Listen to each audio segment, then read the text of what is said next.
docteur. Votre santé, notre priorité. Chers auditeurs et internautes, bonjour, que vous soyez à la maison, sur votre lieu de travail ou encore en voiture. Merci de rester branchés sur Radio Plus. Jean-Marie au micro, je suis ravi de vous retrouver pour votre émission À le docteur. Ce matin, nous allons parler de l'arthrose, une maladie qui touche de nombreux Mauriciens chaque année. L'arthrose est une maladie articulaire courante qui se caractérise par la dégradation du cartilage qui recouvre les extrémités des os dans les articulations. Lorsque le cartilage se dégrade, les os frottent directement les uns contre les autres, ce qui entraîne une inflammation, des douleurs, une raideur et une diminution de la mobilité articulaire. Pour nous en parler, ce matin, nous accueillons le docteur Philippe Soubrane. Il est chirurgien orthopédique à Siquaire-Welkin et Darney. Bonjour docteur. Bonjour Jean-Marie, bonjour tout le monde. Merci d'être avec nous ce matin. Gentil. Comme chaque mardi, vous êtes capable de téléphoner nous sur le 208 4999 ou encore le 208 5999 pour poser de bonnes questions à nos intervenants. Merci à Venan Koulen et Antish Bowan à la réalisation et la diffusion de cette émission qui est capable de suivre également sur la page Facebook defimedia.info.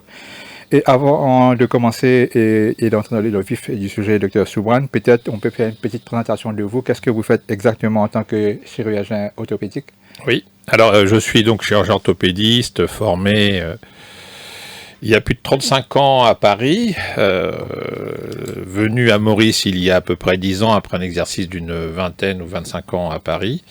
Donc mon métier est de s'occuper de tout ce qu'on appelle l'appareil locomoteur, c'est-à-dire tous les membres inférieurs, le membre supérieur, également la colonne vertébrale, et du point de vue du chirurgien, à savoir lorsque c'est abîmé à un point tel, avec un degré d'usure tel, qu'il faut envisager pour le patient, pour apporter une amélioration, un geste chirurgical lorsque le traitement médical n'est plus efficace, lorsque les médicaments n'apportent plus l'indolence ou lorsque la raideur articulaire est telle qu'il faut envisager un geste chirurgical. À côté de cela, on parle de l'usure, mais il y a aussi également la traumatologie, c'est-à-dire l'accident qui survient totalement imprévu, et donc on parle des fractures, du traumatisme aigu qui là aussi nécessite dans certains cas ou dans beaucoup de cas un geste chirurgical pour essayer de restaurer l'anatomie telle qu'elle était avant. C'est comme l'accident de voiture, votre voiture abîmée, il faut refaire la tôle. Voilà, donc c'est un peu la même histoire. Et là, là on intervient, on met des plaques, des vis, des choses. D'accord, et là vous avez apporté justement divers instruments que vous allez nous montrer tout à l'heure. Tout à fait. Et ce matin nous allons parler de l'arthrose à ne pas confondre avec l'arthrite. Donc est-ce que vous pouvez justement nous préciser la différence entre l'arthrose et l'arthrite? Oui, alors c'est une différenciation en termes de mots que l'on a bien dans le contexte français. Les Anglais, ils mettent le mot général arthrite pour tout le monde. En fait, qu'est-ce que c'est que l'arthrose? Vous l'avez tout à fait très bien dit tout à l'heure. C'est l'usure progressive du cartilage. Le cartilage, c'est ce qu'on voit, la substance un peu brillante quand, par exemple, on mange du poulet, là, vous voyez, là, le côté nacré, qui permet au niveau d'une articulation, que ce soit le genou, la hanche, l'épaule, les doigts, peu importe, là où deux surfaces osseuses, en regard l'une avec l'autre, s'articulent, et bien pour que ça ne soit pas os contre os, la nature a créé le cartilage. C'est quelque chose de très glissant qui permet et qui est totalement indolore quand on le touche, on tape et ça permet de s'articuler. Par contre, ce cartilage, c'est comme tout dans la vie, ça finit par s'user, malheureusement, c'est comme ça. Et lorsqu'il s'use prématurément, du fait d'accidents, du fait de traumatisme, du fait après une question d'usure, du temps qui passe, l'os va frotter sur l'os et créer une douleur, une raideur. Et tout ça, ça apparaît progressivement, très progressivement. C'est pour ça que c'est cette notion d'évolution lente dans le temps est très importante. On ne va pas opérer tout de suite quelqu'un qui commence à avoir de l'arthrose. On entend souvent dire « Ah, j'ai de l'arthrose ». Oui, mais enfin, c'est pas opéré pour autant. Et c'est que doucement, il y a après une perte des fonctions telle que l'on va se faire opérer. Donc ça, c'est l'arthrose, c'est l'usure du cartilage. L'arthrite, c'est une maladie inflammatoire qui va toucher, le mot « it », ça veut dire inflammation. Une inflammation, c'est pas une infection, c'est pas des bactéries, hein. C'est le corps lui-même qui va attaquer son propre corps. Et donc, on a des cellules qui fabriquent des anticorps, qui nous protègent contre les maladies, mais parfois, elles sont mal orientées et elles attaquent les composants d'une articulation, le tissu synovial. Et après, ça crée beaucoup de liquide, de l'inflammation, et ça finit par détruire petit à petit, là aussi, le cartilage. Mais c'est pas un phénomène d'usure. Donc, tout ce qui est arthrite, c'est la polyarthrite rhumatoïde, la spondylarthrite ankylosante, le rhumatisme psoriasique. C'est toutes ces choses-là qui vont attaquer petit à petit le tissu qui se trouve dans une articulation et qui va, au bout du compte, amener finalement aux mêmes symptômes qu'une arthrose, mais pas sur le même mode. Ça va amener une destruction de cartilage, une raideur, une douleur. Mais de manière différente. Et de toute façon, mais de manière différente. Et qui va aboutir là aussi, lorsque c'est très évolué, très douloureux, à une prothèse de l'articulation. Donc là, on parle des articulations. Dans mon métier, il y a la partie des os, il y a la partie des tendons, il y a la partie des nerfs, il y a aussi les parties des articulations. Et tout ce qui est usure de l'articulation, donc que ce soit de l'arthrose ou de l'arthrite, va amener, après échec d'un traitement médical et sur la demande d'un patient qui voudrait avoir retrouvé une fonction, une indolence, plus de douleur, amener un geste chirurgical d'une prothèse. La prothèse remplace l'articulation malade. D'accord, ce que nous allons découvrir justement tout à l'heure. Oui. Mais là, vous avez fait la différence entre l'arthrose et l'arthrite. Donc, l'arthrose, c'est justement une usure du cartilage, pour résumer. Et l'arthrite, c'est une maladie, on peut dire, auto-immune. Exactement. Bah, écoutez, là, je crois que c'est parfait, vous avez tout dit. D'accord. Sinon, justement, vous avez dit qu'il y a une usure progressive du cartilage. Oui. Donc, ça peut survenir à partir de quel âge? Alors, quand c'est une usure dans le temps, donc c'est quand même quelque chose d'assez lent sur une hanche sur une articulation, pardon, hanche, genou, épaule, ou les petites articulations, les chevilles ou le coude. C'est une usure qui se fait vraiment progressivement, 55, 60, 65, 70 ans, 75 ans. Ça dépend du capital génétique de chacun et également de son mode de vie. Si vous avez fait beaucoup de sport dans votre vie, vous avez des sports avec impact, eh bien vous avez petit à petit, c'est du wear, de l'usure progressive, vous avez usé un peu votre cartilage. Si par contre vous avez une architecture de votre articulation qui est pas très favorable, avec les genoux un peu de travers, vous voyez, ou une hanche qui est pas très bien faite, eh bien dans ce cas-là, vous allez avoir une usure qui va être plus précoce. Donc en fait, ça dépend d'une part d'un capital génétique, d'autre part de la qualité de son cartilage, d'autre part de l'architecture de votre articulation, et ensuite de votre mode de vie, de votre habitude. Voilà. Donc globalement, pour être quand même assez schématique, on va dire 60, 65 ans, 70 ans, l'arthrose. Arthrite, c'est une maladie inflammatoire qui peut s'exprimer, les polyarthrites rhumatoïdes chez la jeune femme ou le lupus ou autre, à 30 ans, 35 ans, 40 ans, et nécessiter déjà un geste chirurgical jeune, parce que c'est très douloureux et très handicapant. D'accord. Vous avez évoqué les causes. Comment on reconnaît justement les symptômes de l'arthrose? Alors, les symptômes, bien, ça va être... C'est surtout beaucoup de douleurs. C'est des douleurs, mais progressives. Ça vient progressivement. Et puis après, ça dépend un petit peu de chaque articulation. Les articulations qu'on appelle portantes, où on marche dessus. Oui, le genou, la hanche, c'est pas pareil que pour l'épaule ou le coude. On marche pas sur les mains. Donc on a moins, pour une arthrose identique, on va avoir moins de douleur au niveau des membres supérieurs qu'au niveau des membres inférieurs. Mais vous avez dit la douleur. Et toujours, je répète, chose importante, quelque chose qui s'installe progressivement dans le temps de façon très lente. La plupart du temps des arthroses. C'est que quelque part, ça peut passer inaperçu. On peut considérer que c'est une petite douleur. Ouais, une petite douleur, voilà, c'est comme ça. C'est une petite douleur, puis de plus en plus, une petite gêne, puis un peu plus dérangeant. Et puis au début, on pouvait faire 10 km, puis on peut en faire que 5, vous voyez. Et puis après, plus qu'un. Puis après, ça peut être des douleurs en montant, descendant de voiture, en mettant ses chaussures, vous voyez, comme pour les... Et après, c'est des douleurs même de repos. Donc c'est la douleur et la raideur. Et ça n'évolue pas toujours parallèlement. Parfois, c'est plus raide que douloureux. Parfois, plus douloureux que raide. D'accord. Donc, c'est que quelque part, ça peut passer inaperçu au début. Au début, oui. Et alors, pas grave, c'est pas grave. C'est jusqu'au jour où ça sera gênant, quoi, vous voyez. C'est jusqu'au jour où ça sera gênant. Et on prendra, dans ce cas-là, eh bien, un médicament de temps en temps pour calmer les douleurs. On évitera de prendre du poids. On aura des mesures de traitement médical. D'accord. Mais quels sont les effets, justement, de l'arthrose sur les articulations? Donc là, nous parlons, comme vous avez dit, donc des épaules, de la hanche. Oui, on a ciblé les grosses articulations, mais toutes peuvent être touchées, bien sûr. Ouais. Alors, et on a parlé de la douleur, la raideur, aussi des gonflements, ça peut gonfler, bien entendu, et c'est à l'utilisation. à Oui. l'utilisation parfois excessive ou plus importante, ou qu'on pouvait auparavant faire de façon normale et qui finalement ne sont plus possibles, plus aussi autant qu'avant. La performance se diminue, quoi, vous voyez. Et comment se fait le diagnostic? Alors, le diagnostic, c'est clinique, forcément. Donc, on examine le patient clinique, c'est-à-dire c'est l'examen, le médecin et le patient. Alors, c'est pas forcément le chirurgien, hein, le médecin praticien, le médecin traitant. Il a même de le reconnaître. On vous bouge le genou, on vous bouge la hanche dans tous les secteurs d'amplitude, on vous bouge l'épaule, on vous bouge un poignet, et on voit que ça bouge moins bien et que la mobilisation, qu'elle soit faite par le médecin, mobilisation passive ou active par le patient lui-même, est douloureuse. Est douloureuse ou elle est limitée. Et c'est gonflé. C'est peut-être aussi un petit peu... Enfin, c'est gonflé surtout, voilà. Gonflé, douloureux et raide. D'accord. Et la prise en charge, justement, donc ça devrait se faire le plus rapidement possible. Non, c'est pas forcément rapide, genre une urgence, parce qu'encore une fois, je le répète, c'est quelque chose qui est d'évolution lente et progressive, dans la très grande majorité des cas.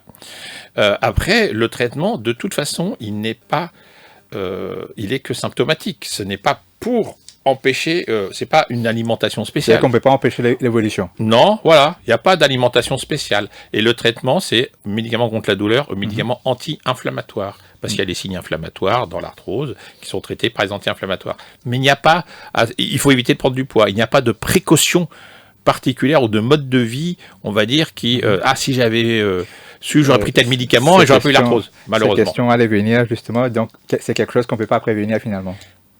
Juste en ne prenant pas de poids, on va dire, ou en évitant des accidents, ou en évitant de trop surmener son corps. Après, un sportif de haut niveau, c'est son métier, il sait qu'il sera condamné à avoir de l'arthrose. Parce que il a fait plus de 4 heures de sport par jour pendant 20 ans. On va le payer. Un jour, on le paye. D'accord. Et en regardant les chiffres de l'Organisation mondiale de la santé, donc j'ai constaté qu'en 2019, donc ce sont les derniers chiffres, il y a eu 528 millions de personnes dans le monde vivant avec de l'arthrose. Et ce chiffre a connu une hausse de 113% de 90 à 2019. Et environ 73% des personnes ayant l'arthrose ont plus de 55 ans. Voilà. Et 60% sont des femmes. Oui. Et est-ce que vous avez une idée de la situation à Maurice? À Maurice, on va dire que globalement, ça suit la tendance générale. En fait, quel est le facteur causal? Qu'est-ce qui prédispose le plus à avoir de l'arthrose? C'est le fait de vieillir plus. Avant, on mourait plus jeune. Donc voilà. Et surtout de la surcharge pondérale, prendre du poids, l'obésité. Et ça, c'est les pays occidentaux, États-Unis et autres, où vous avez plus de 40% de la population qui est obèse. Et bien, ils ont de l'arthrose du genou, ils ont de l'arthrose de la hanche. Et donc globalement, Maurice, ça suit un peu la même chose. Alors après, il y a des populations, c'est un peu différent. C'est plus le genou que la hanche. Mais globalement, on va dire, ça suit un peu la même chose. Une particularité à Maurice, j'ai l'impression. Alors après, il n'y a pas les chiffres comme ça. D'ailleurs, je tiens à vous féliciter pour vos chiffres, là, vous connaissez bien. À Maurice, il y a beaucoup, dans ma pratique, je trouve beaucoup d'avascular nécrosis, en anglais, donc nécrose de hanche. C'est encore une autre chose, ça, c'est au niveau d'une extrémité osseuse, c'est la tête du fémur, pour citer elle, parce que c'est elle qui est le plus souvent touchée par la nécrose. Eh bien, le tissu osseux, l'os, est lui-même vascularisé, et dans les nécroses avascular nécrosis, il n'y a plus l'apport sanguin. Donc la tête s'écrase. Le cartilage est bon, mais la tête s'écrase. C'est comme si vous aviez une maison avec la fondation en dessous qui s'écroule. Les murs sont bons, mais la fondation s'écroule. Donc en fait, le cartilage, il va s'enfoncer avec la tête, et ça va produire les mêmes symptômes que pour l'arthrose. C'est-à-dire qu'il y aura une douleur, une raideur. Voilà. Donc ça, c'est un aspect un peu particulier. Et voilà, sur Maurice, j'ai remarqué qu'il y a beaucoup d'avascular nécrosis. Peut-être l'utilisation des corticoïdes. Justement, j'allais vous demander quelles sont les causes possibles justement par rapport à la nécrose avasculaire. Parfois, on ne sait pas. Et puis parfois, on retrouve une utilisation de corticoïdes. Sinon, il y a la consommation assez massive d'alcool, que je ne retrouve pas spécialement ici. Ou après, des choses un peu rares, on ne va pas l'évoquer, c'est anecdotique. D'accord. Et abordons par rapport au traitement cette fois-ci. Donc, quels sont les différents traitements disponibles? Et je suppose que ça doit être des traitements assez rapides, j'imagine, pour empêcher la douleur. Alors voilà, c'est ça, c'est pour empêcher la douleur. Les traitements, ils sont d'abord médicaux. Et après, en dernier lieu, chirurgicaux en cas d'échec du traitement médical à la demande du patient, c'est une chirurgie fonctionnelle. Sur le plan médical, c'est les médicaments contre la douleur, Dafalgan, Panadol, enfin c'est le paracétamol, donc ça calme la douleur. Les anti-inflammatoires, qui marchent aussi bien pour l'arthrose que pour l'arthrite. Alors les anti-inflammatoires non stéroïdiens, c'est-à-dire que c'est pas des corticoïdes, et qui sont souvent pris avec des protecteurs de l'estomac, parce que les anti-inflammatoires non stéroïdiens peuvent donner des brûlures d'estomac. Les gens qui ont des estomacs un peu fragiles, il faut mettre une couverture gastrique. Et puis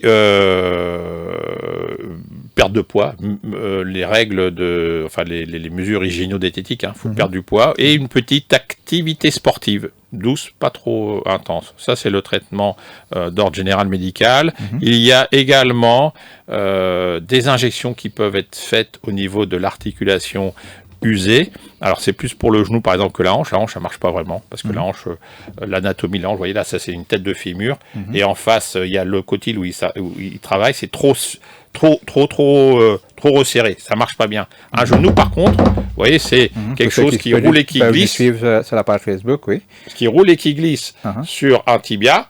Et c'est une cavité articulaire beaucoup plus large. Et quand vous injectez un produit un peu visqueux, à base de matrice de collagène, donc on a dit l'acide hyaluronique par exemple, eh bien vous avez un film qui se met un petit peu partout et qui permet une sorte de lubrification. Ça marche pas vraiment pour la hanche. Pour l'épaule, ça ne marche pas aussi bien que pour le genou, ça c'est sûr.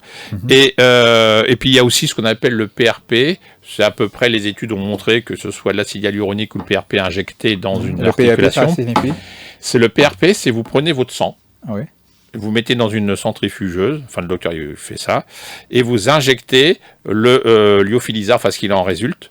Et donc en fait c'est des facteurs plaquettaires et qui ont pour vocation de stimuler un peu, on va dire une sorte de régénérescence, mais enfin c'est un bien grand mot, du cartilage, parce que ça régénère pas pour autant vraiment.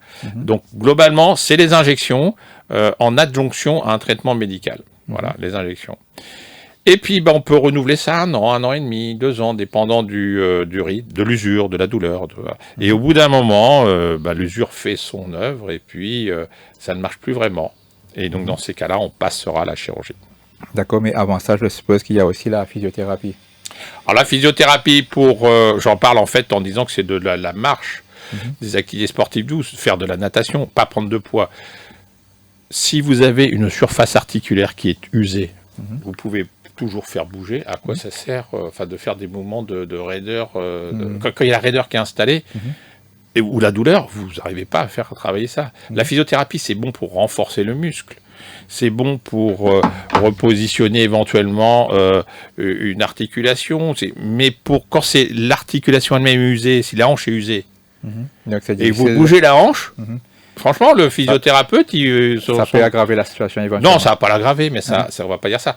Mais ça va pas donner les résultats escomptés. Non, et puis le patient, il peut être douloureux, parce qu'il n'a pas envie qu'on bouge dans des secteurs d'amplitude douloureux. D'accord, nous allons revenir là-dessus dans un instant, le docteur Subran.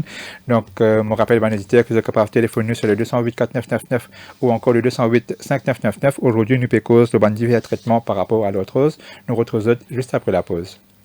Allô docteur. Votre santé, notre priorité.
parole à vous, nos auditeurs. De retour dans notre émission à le docteur, que aujourd'hui nous pécons l'arthrose. Maintenant, avec nous ce matin, le docteur Philippe Soubran, qui est chirurgien orthopédique à Siquaire Welkin et Dernay. Donc, avant la pause, nous cause beaucoup par rapport à l'arthrose, la différence entre l'arthrose et l'arthrite et l'évolution de l'arthrose. Nous commençons également le ban de différents traitements. Donc, nous pouvons continuer là, docteur Soubran. Donc, par rapport aux différents traitements, nous avons abordé la question médicamenteuse et principalement, mais en tant que chirurgien orthopédique, donc il y a aussi la chirurgie qui entre en jeu quand les médicaments ne marchent plus. Exactement, c'est ça. Donc c'est la chronologie que vous avez évoquée ici qui est très importante. C'est-à-dire que la chirurgie, d'abord, première chose, il s'agit d'une chirurgie qu'on appelle froide, une chirurgie réglée, une chirurgie programmée. Ça peut se programmer 1 mois, 2 mois, 3 mois, 4 mois à l'avance. Hein. Donc il ne s'agit en aucun cas d'urgence. Donc on ne peut pas vous faire croire demain matin, il faut que je vous opère à 7 heures parce que sinon vous allez être paralysé. Vous voyez, c'est important de le dire. Ça paraît totalement délirant d'avoir à dire ça, mais je suis obligé de le dire. Parce que malheureusement, j'entends des choses bizarres. Donc, il n'y a aucune urgence à opérer une articulation arthrosique. Parce qu'on va remplacer l'articulation qui est malade. Sur un genou, par exemple, où il n'y a plus de cartilage, que l'os touche l'os lorsque l'on marche, ça fait mal, c'est douloureux. Mais lorsque l'on veut opérer parce que le patient le demande, on met ça en place. On met en place une prothèse fémorale, vous voyez, après avoir, au cours de l'opération, une prothèse sur la partie tibiale et les deux s'articulent. D'accord ? Donc, quel est le problème d'attendre 3 mois, 4 mois, 5 mois, 6 mois de plus ? Ça ne change rien, c'est simplement pour le patient, lorsqu'il a décidé de se faire opérer, bon, il n'a plus envie de souffrir. Mais il n'y a pas de situation où on ne peut plus opérer. À part de très très rares cas où il y aura une destruction osseuse majeure, mais là, bon, si vous voulez, on le voit quasiment jamais. Donc, en gros, il n'y a pas d'urgence à opérer. Et c'est une chirurgie qui est donc programmée. Pareil pour la hanche, c'est exactement la même chose. Sur l'article, alors là c'est un fémur, la tête du fémur. J'ai pas la partie en face parce que ça prenait trop de place, mais ça s'appelle le cotyle. Une hanche est comme un œuf et son coquetier qui s'articule. Alors c'est une articulation, vous voyez, complètement différente que celle du genou, où c'est beaucoup plus congruent. Et ça va être plus douloureux. L'articulation de la hanche lorsqu'elle est malade, lorsque le cartilage il disparaît, que la tête s'écrase en cas d'avasculaire nécrosis, c'est des douleurs lors des tous les mouvements de la vie de tous les jours. Hein. Vous voulez mettre vos chaussures, vos chaussettes, votre pantalon, descendre de la voiture. Ça peut être à la fin même des douleurs de repos. C'est des douleurs devant, dans l'aine. C'est pas dans la fesse. Hein. Quand les gens ils viennent vous voir en disant j'ai mal à la fesse. Enfin, j'ai mal à la hanche, il vous montre la fesse, c'est une sciatique. Hein, c'est pas la douleur de hanche, c'est ici, devant, dans l'aine, dans la cuisse. Ça va un petit peu sur le côté comme ça. Ça peut descendre jusqu'au genou, jusque sur le tibia. Eh bien, cette articulation, lorsqu'elle est malade, on va mettre en place cette prothèse. Encore une fois, lorsque elle est bien avancée l'usure, hein, et que le patient est demandeur. Donc, on va mettre sur la partie de l'os du bassin cette pièce qui est là ici métallique. Et qui se met sans ciment, mais il y a une possibilité de mettre avec des pièces cimentées. L'intérieur, c'est recouvert par exemple ici d'alumine, et en face, on enlève la tête du fémur que l'on coupe, et on met à l'intérieur une tige couronnée ou surmontée d'une tête qui, elle, s'articule avec sa surface ou sa partie femelle. Donc la partie mâle, la partie femelle qui s'articule, et vous voyez, ça glisse très très bien, et ces deux parties sont intimement fixées à l'os. Donc vous avez changé l'articulation. C'est la même chose pour une épaule. Ici c'est un numérus. Alors pareil, j'ai pas pris l'omoplate en face. La tête de numérus s'articule avec la surface articulaire de l'omoplate que l'on appelle la glène. Alors c'est une articulation qui permet une très très grande liberté de mouvement. C'est ce qui permet le plus de mouvement au niveau de l'articulation de l'organisme, parce que la surface articulaire de l'omoplate est assez plate, et donc on a une très grande liberté de mouvement. Et de la même façon, lorsque le cartilage s'abîme au niveau de la tête de l'humérus ou en regard sur l'omoplate, on met une tige recouverte d'une tête qui reproduit l'anatomie de l'humérus, et en face, on resurface avec un morceau de polyéthylène, souvent c'est du plastique comme ça, vous voyez, on resurface la glène et l'article, et tout en respectant les parties souples et les tissus mous de l'épaule qui sont très importants, ce qu'on appelle la coiffe des rotateurs. Et ça, c'est la prothèse de l'épaule qui est anatomique, qui reproduit l'anatomie. Une petite parenthèse, l'épaule a ceci de particulier que lorsqu'il n'y a plus les tendons, qu'on a une épaule qui peut plus bien lever et qui reste douloureuse, on met une prothèse qui inverse l'anatomie. À savoir que la partie avec la boule, elle est sur l'omoplate, et la partie avec le creux, elle est sur l'humérus. Et ça permet de mettre une prothèse en se passant des tendons rompus de la coiffe des rotateurs. D'accord. Donc, toutes ces interventions, ça peut faire frémir éventuellement. Oui. Et donc, comment ça se passe et ça prend beaucoup de temps.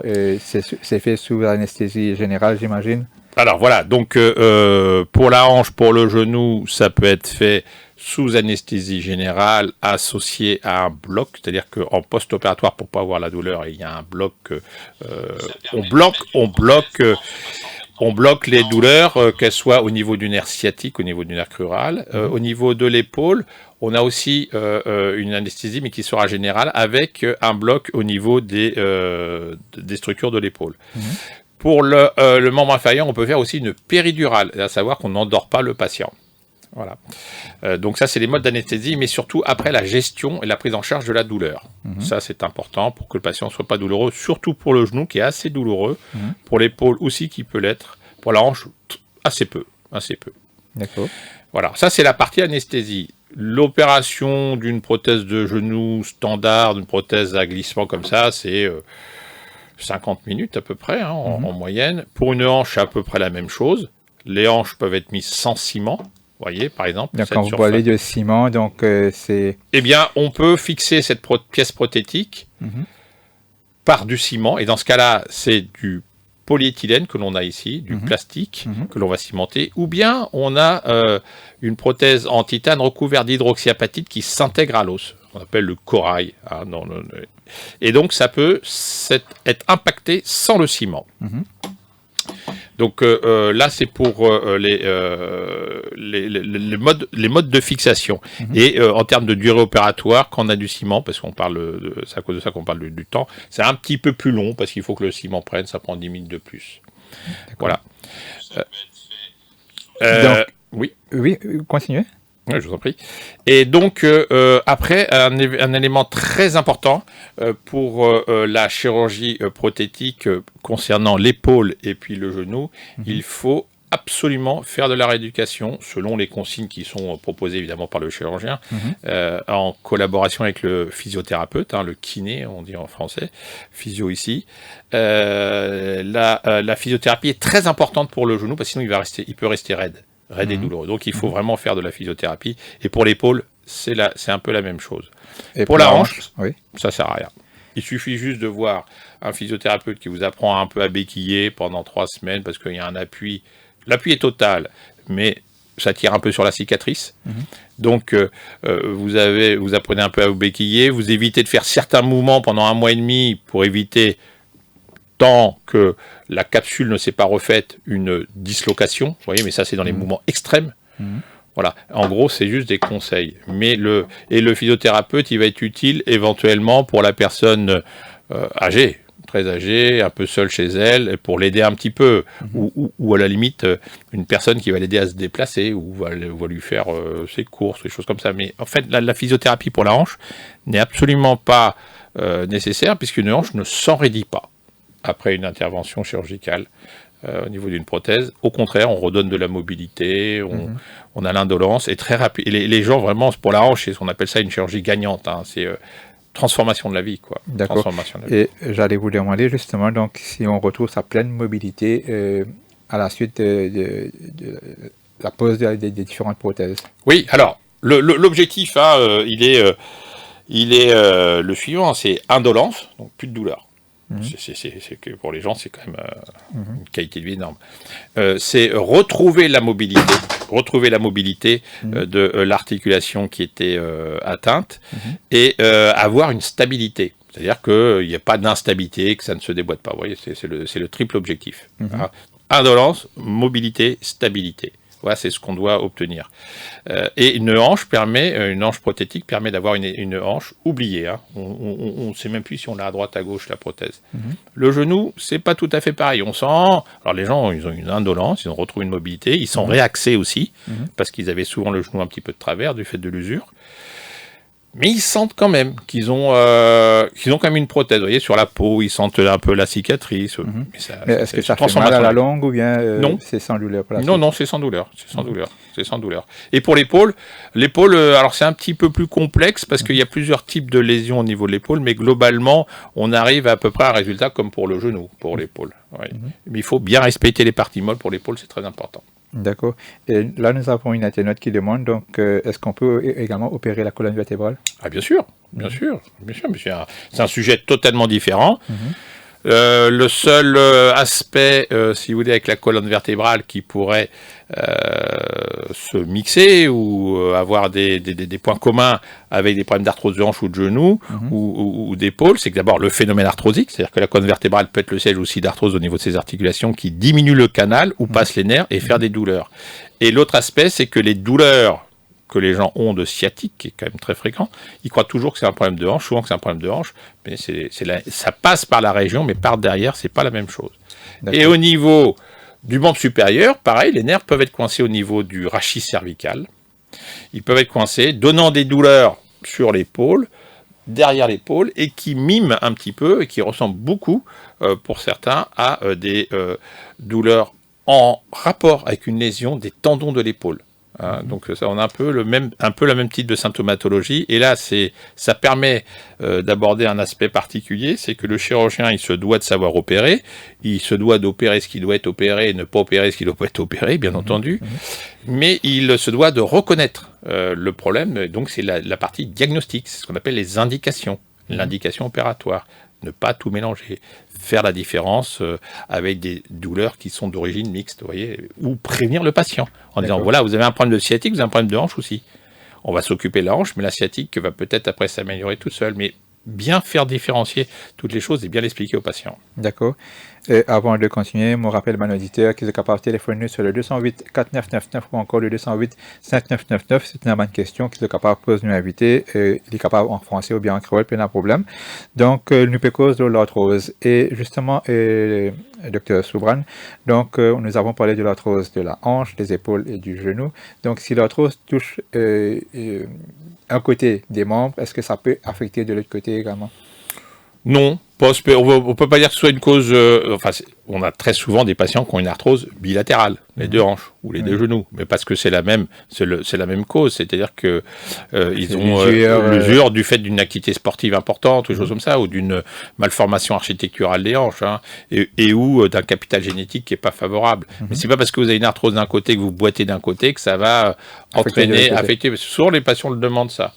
Ah, je boite là, donc là, j'abîme l'autre côté. Non, c'est pas ça qui a fait qui va abîmer l'autre côté. Et là, nous avons une auditrice en ligne, Sarah de Beaubassin. Bonjour, Sarah, bonjour.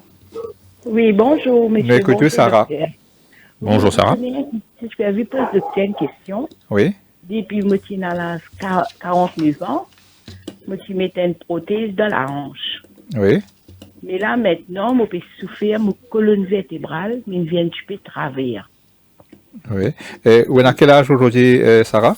Là, maintenant, on a 51 ans. D'accord. Donc, après 2 ans de prothèse à la hanche, est-ce qu'on peut avoir des douleurs oui, à la colonne vertébrale? Tout à fait, c'est tout à fait possible. C'est pas en rapport. Mais alors, vous dites que vous avez des douleurs à la colonne vertébrale, vous avez mal au dos, le bas du dos, vous avez mal dans la fesse et dans la cuisse ou le mollet? C'est ça. Non, c'est ça, c'est quoi, c'est ça? C'est ça, oui, j'ai mal dans le dos, ou c'est ça, oui, j'ai mal dans la fesse? Les deux, avec colonne vertébrale, avec derrière là. Mais non, mais est-ce que vous avez mal dans la fesse et dans la cuisse? Oui. Dans la fesse, dans la cuisse et avec le pied. Et le pied, et ça fait des brûlures, ça brûle. Des brûlures et engourdi aussi. Engourdissement. Donc voilà, ça c'est typique, c'est le mot là qui signe la lésion du nerf sciatique. Donc c'est des choses différentes là, Sarah. Vous avez un nerf sciatique qui souffre et qui est coincé dans la colonne vertébrale. Et puis, à côté de ça, la prothèse de hanche, elle vous a été mise parce que vous aviez des douleurs avant, mais dans l'aine, sur le devant. Ça, vous n'avez plus mal à cet endroit-là. Ça n'est plus mal, non. Eh bien, voyez, ce sont deux choses différentes. Deux choses différentes.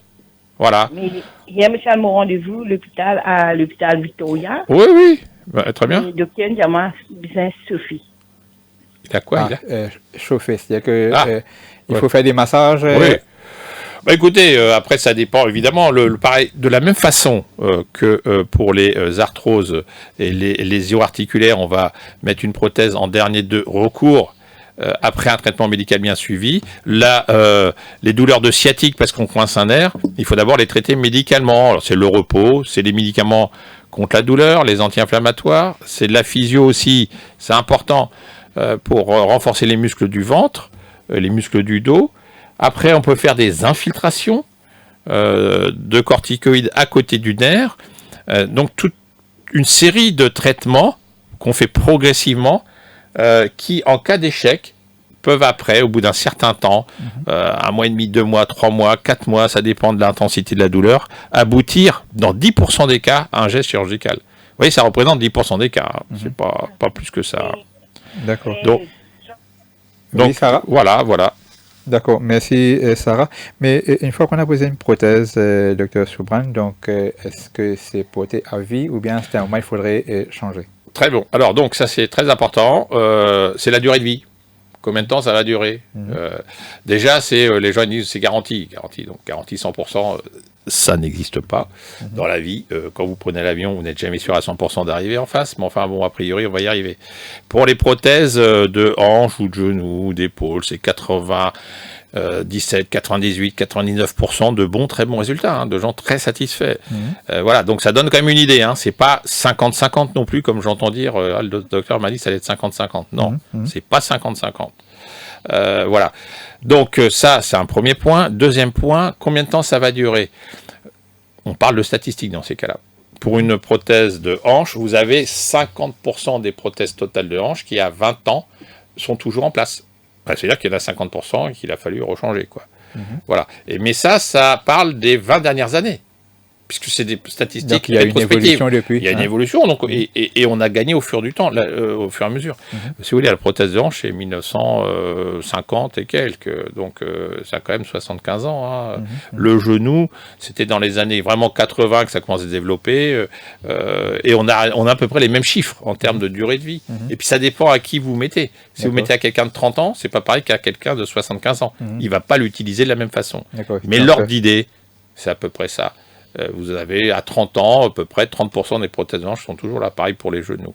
Pour les épaules, ça dépend du type de prothèse. Peut-être un petit peu moins quand même. Petit peu moins. Donc au moins 10 ans peut-être. Ah non, mais 10 ans c'est passé. 20 ans. C'est plutôt 20 ans. Il faut plutôt voir du côté du 20 ans que du 10 ans. 10 ans, reprendre une prothèse de hanche à 10 ans, c'est pas un échec, on peut pas appeler ça un échec, mais enfin on n'est pas dans les bonnes normes, si vous voulez. D'accord. Ouais. Là nous avons Kevin de 4 bonnes en ligne. Kevin, bonjour. Bonjour docteur, bonjour à tout le monde. Bonjour Kevin. J'ai une question par rapport à l'arthrose. Est-ce qu'on peut développer l'arthrose en craquant les os? Alors dans les coups, dans différentes parties du corps? Non, on va dire non si vous le faites épisodiquement. Alors si vous le faites 50 fois par jour, c'est pas bon, hein, c'est évident. Hein. Mais bon, ça n'a pas de sens de faire craquer. Oui, alors quand vous faites mobiliser le rachis cervical et vous faites craquer tout le temps là, c'est pas forcément une bonne chose. Je vois pas l'intérêt. Donc après, ce qui peut se passer, en fait, craquer, c'est deux surfaces articulaires qui, en contact l'une avec l'autre, vont avoir des mouvements un peu extrêmes et on entend des petits craquements. Alors au niveau du rachis cervical, enfin le rachis en général, hein, et le rachis cervical aussi, vous avez des vertèbres qui s'articulent l'une par rapport à l'autre. Si vous faites des mouvements dans une amplitude excessive, vous pouvez et vous le répétez, c'est pas une bonne idée. Par exemple, les rugbymen, ils ont des chocs très importants ou des mises en tension très importantes au niveau du rachis cervical, ceux qui font la mêlée, mais ils vont avoir de l'arthrose du rachis cervical. Le boxeur, c'est pareil. Hein. Donc, tout ce qui est impact important répété, ça ne va pas améliorer les choses. Maintenant, si vous faites craquer de temps en temps, on ne va pas dire que ça va vous mettre de l'arthrose à coup sûr, mais voilà, c'est pas... Et je vois pas pourquoi vous feriez craquer votre cou. Quel est l'intérêt? c'est juste une sensation pour se sentir mieux, par À exemple. sentir mieux. Bon. Voilà, peut-être qu'on a des douleurs dans le cou. Ouais, d'accord. Non, mais dans si vous le faites, si vous le faites 2-3 fois dans la semaine, c'est pas méchant. Mais si on le fait tous les jours, par exemple. Oh, je peux pas quantifier. Là, je peux pas vous dire. Enfin bon. Non. C'est peut-être à éviter éventuellement. Non, mais faut pas non plus s'inquiéter. D'accord. Ok. Très bien. docteur. Ah, je vous en Merci prie. Kevin Docteur. de 4 bonnes à la Grand Gobe d'Aram. Bonjour. Bonjour. Nous écoutons d'Aram pour vos questions. Oui, je suis content pour connaître l'affaire. Oui. Moi, j'ai 74 ans. Oui. Moi, je suis retraité. Je me fais la marche rapide pendant un temps, tous les jours, 5 jours par semaine. Oui. Oui. Et là, un petit galop, est-ce qu'il y a un problème pour mon genou, pour mon cerveau? Pour le moment, on fait un an, rien. Oui. Vous le connaissez, ce qu'il est mauvais, ça qui est mauvais faire, ou bien? Non, mais là, pour le moment, vous avez 74 ans et vous pouvez marcher tous les jours et Oui, vous pouvez faire dans un le petit et vous pouvez courir de temps en temps. Bah, c'est parfait. C'est très bien. Vous devriez prendre ma place et donner vos conseils. Mhm. On peut continuer tous les jours, alors. Mais oui, vous pouvez continuer, il n'y a pas de problème. Vous avez le secret de la longévité, c'est bien. Mais- Allez, merci, bonne journée. Ouais, merci, Jean-Pierre. Au revoir. Daram. Donc, nous avons évoqué les différents traitements possibles par rapport à l'arthrose. Donc, en début d'émission, vous m'avez dit il n'y a pas moyen de prévenir malheureusement l'arthrose. Enfin, j'ai pas dit ça comme ça. J'ai dit il n'y a pas de médicament qui refait le cartilage. Oui. Ça n'existe pas. Uh-huh. Et si la prévention, je l'ai dit, ça existe, bien sûr. Il faut pas prendre de poids. Il faut pas prendre de poids. Et vous avez évoqué tout à l'heure les chiffres de l'OMS qui Oui. expliquent qu'il y a de plus en plus de gens arthrosiques et dans cette population, donc de plus en plus de gens qui vont aller se faire opérer. Mhm. Pourquoi? La cause principale, c'est l'obésité. D'accord. Donc, C'est-à-dire que les l'excès personnes de poids. obèses ont beaucoup plus de risques d'avoir l'arthrose Ah que bah les oui, autres. si vous portez un sac de 30 kg tous les jours sur votre dos, Mhm. ou 50 kg sur votre corps, vous allez voir, vous allez avoir mal. Au bout de 20 ans, 30 ans, vous allez être usé de partout. Hein. D'accord. Et c'est le principe aussi des travailleurs manuels. Hein. D'accord. Et Les maçons, ils sont plus usés que nous autres au bureau ou à opérer. Hein. Et quelles sont les précautions justement à prendre par rapport à l'arthrose justement pour éviter les grosses douleurs? Éviter le porter des poids par exemple. Oui, bah voilà, bon bah c'est ça. Non, moi, franchement, principal, c'est alors c'est une activité sportive douce, pas trop agressive, un peu régulière. Le monsieur qui nous parlait qui fait de la marche, bah c'est très bien. Hein. De toute façon, c'est ce qu'on propose hein, quand les gens commencent à avoir l'arthrose du genou. On leur dit quand même marcher parce que vous maintenez vos muscles et en ayant un haubans musculaire tout autour d'une articulation, vous absorbez les contraintes et donc ça diminue les contraintes au niveau de l'articulation et donc du cartilage.